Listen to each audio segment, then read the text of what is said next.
So I decided to make some hummus. Well, not actually, I guess it's hummus. I mean, it's using chickpeas, which are right there.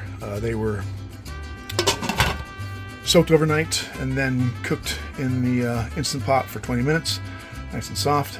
And in here we've got some roasted poblanos, jalapeno roasted, some garlic cloves, about 1, 2, 3, 4, 5, well, I'd say 4, and some freeze-dried lime powder, which is this right here. You can see that. It's actually really good. And then some chipotle and cumin. And I'm gonna start blending and then flavor it from there. I do need an acid, a little bit more than just the lime stuff, and then salt and avocado oil. We'll see how this turns out.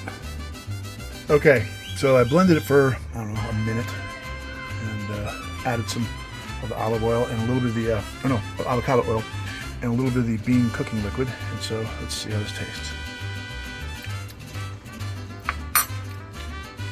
So far so good. Need some acid. You need some acid. I put some Tabasco in there, which does have some acid and some spice.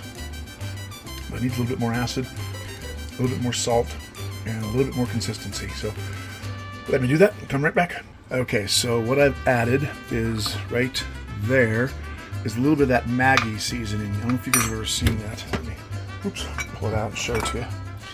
It's this stuff.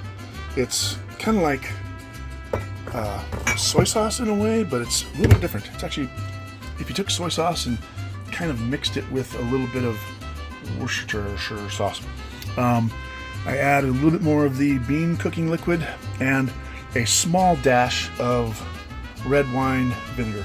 Oh, and about a quarter tablespoon or whatever of chicken bouillon, the Knorr stuff.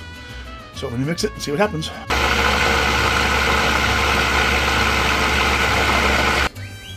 All right, it's pretty decent consistency, but I'm gonna toss in a couple of whole chickpeas because I want a little bit more texture in there. So I'm gonna do that and pulse it. Be right back. I added about that many. That's more than 7. All right, I pulsed it and I wanted more, and I thought I wanted a little bit more smoky without more spice. So I'm adding some smoked paprika, or however you say it. Well, there is my finished product. It's a little warm because I just got done cooking the beans a little while ago. And I'm gonna go ahead and get this into a container. It's got a nice kick to it, and I'll check for seasoning once it's cooled off, because the salt will kind of present itself a little better. All right, pretty darn good though.